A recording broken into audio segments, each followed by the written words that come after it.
Mga kababayan, paano kung may isang napakalaking submarino na kayang magtago sa ilalim ng dagat nang halos hindi natutunto ng radar, sonar, o kahit ng pinakamodernong surveillance system sa mundo? At paano kung ang submarinong ito ay pag-aari ng China, ang bansang patuloy na nagpapakita ng agresibong kilos sa West Philippine Sea? Ito ngayon ang bagong usapin matapos lumabas ang satellite images mula sa Jiangnan Shipyard sa Shanghai na nagpapakita ng isang napakalaking nuclear forward attack submarine o SSN na may kakaibang disenyo. Ang mas nakakagulat, wala itong tradisyonal na sail o conning tower na karaniwang makikita sa mga submarino. Dahil dito, tinatawag na ito ng ilang defense analysts bilang isa sa pinaka-advanced at pinakamapanganib na submarine projects ng China sa kasalukuyan. Pero ang pinakamahalagang tanong, ano ang ibig sabihin nito para sa Pilipinas? At bakit dapat natin itong seryosohin? Alamin natin.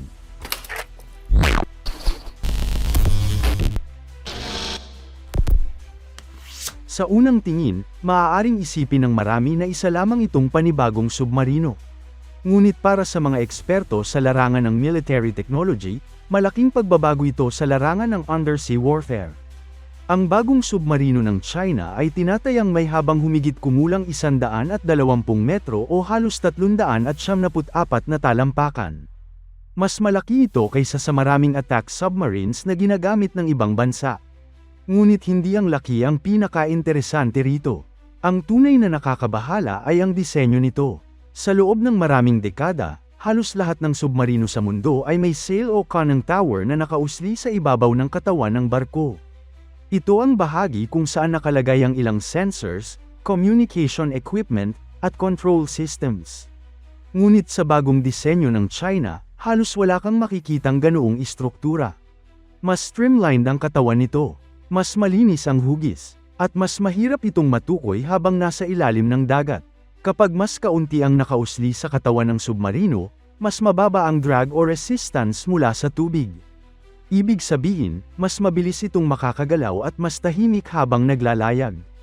At sa mundo ng submarine warfare, ang pagiging tahimik ang isa sa pinakamahalagang sandata. Kung hindi ka marinig, hindi ka matutunton. Kung hindi ka matutunton, mas madali kang makakapwesto para sa surveillance, intelligence gathering, o maging sa military operations. Dagdag pa rito, may indikasyon din na gumagamit ang submarinong ito ng pump jet propulsion system. Ito rin ang teknolohiyang ginagamit ng ilan sa pinakamodernong submarino ng Estados Unidos at United Kingdom. Mas tahimik ito kumpara sa tradisyonal na propeller, mas mahirap matukoy ng sonar, at nagbibigay ito ng mas mahusay na performance lalo na sa mataas na bilis. Sa madaling salita, tila sinusubukan ng China na gumawa ng submarinong may kakayahang makipagsabayan sa mga pinakamahusay na submarino ng mga pangunahing naval powers sa mundo. Ngayon, bakit ito mahalaga sa Pilipinas? Ang sagot ay nasa ating lokasyon. Ang Pilipinas ay nasa gitna ng isa sa pinaka-estratehikong bahagi ng Indo-Pacific region. Narito ang West Philippine Sea. Narito ang mahahalagang shipping routes. Narito rin ang maraming pinag-aagawang teritoryo. Kapag nagkaroon ng China ng mas tahimik at mas advanced na submarino, mas magiging madali para sa kanila na magsagawa ng operasyon sa South China Sea nang hindi agad natutuklasan. Isipin ninyo, habang nagsasagawa ng patrol ang Philippine Navy o Philippine Coast Guard, maaaring may submarino na palang nagmamasid mula sa ilalim ng dagat nang hindi nila nalalaman. Habang may resupply mission patungong Ayungin Shoal, maaaring may nakatagong submarine na sumusubaybay sa bawat galaw. Habang nangingisda ang ating mga mangingisda sa karagatan, maaaring may military asset na nag-ooperate sa ilalim ng tubig na hindi nila nakikita. Ito ang isa sa mga dahilan kung bakit seryoso ang usaping ito. Hindi lamang ito tungkol sa teknolohiya. Ito ay tungkol sa balanse ng kapangyarihan sa rehiyon. Sa nakalipas na mga taon, nakita natin ang iba't ibang insidente sa West Philippine Sea. May mga water cannon incidents. May mga pagharang sa mga barko.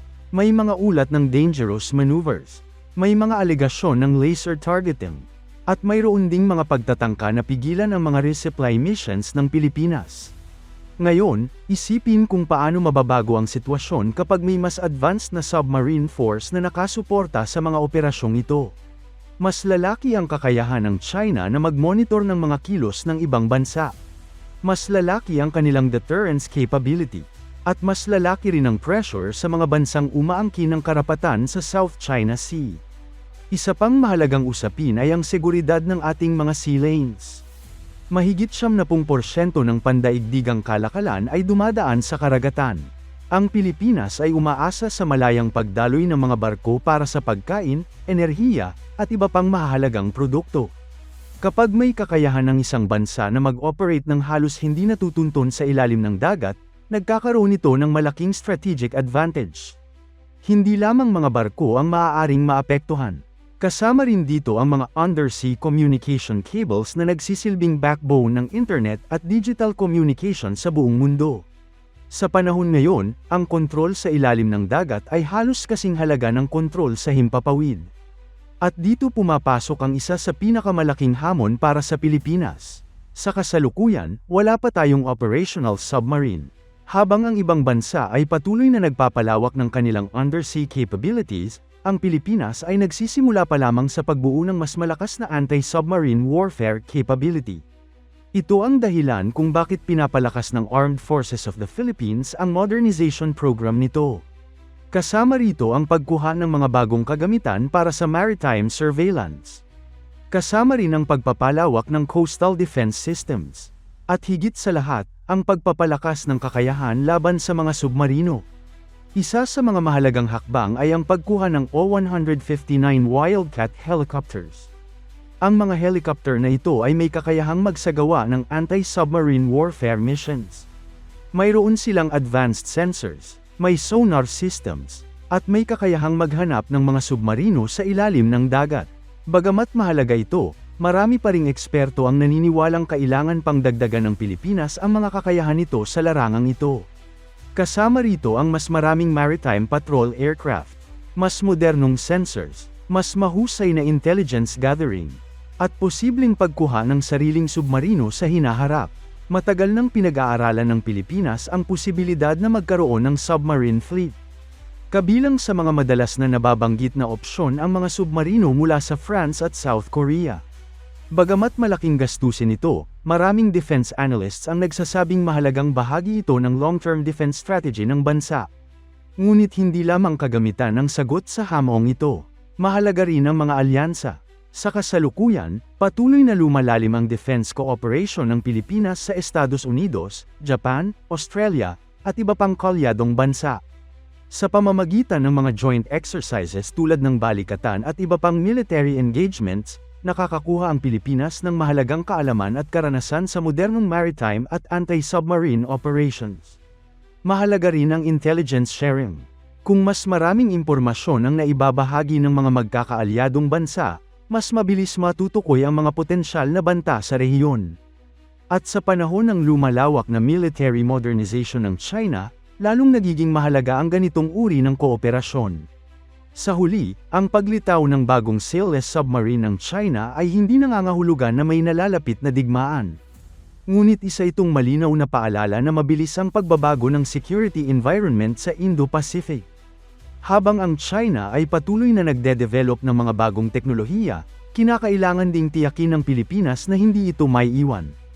Ang tunay na laban ay hindi lamang tungkol sa bilang ng barko o submarino. Ito ay tungkol sa kahandaan. Ito ay tungkol sa kakayahang protektahan ang ating teritoryo. At ito ay tungkol sa pagpapanatili ng kapayapaan sa pamamagitan ng matatag na depensa. Ang magandang balita, unti-unti nang nagbabago ang direksyon ng Philippine Defense Strategy. Mula sa matagal na pagtutok sa internal security, mas lumalakas na ngayon ang focus sa external defense. At maaaring ang paglitaw ng bagong Ghost Submarine ng China ang maging isa sa mga dahilan upang mas mapabilis pa ang modernisasyon ng ating sandatahang lakas. Mga kababayan, sa inyong palagay, panahon na ba para magkaroon ng sariling submarine force ang Pilipinas? Makakatulong ba ito upang mas maprotektahan ang ating mga karagatan at soberanya? Ibahagi ang inyong opinyon sa comment section.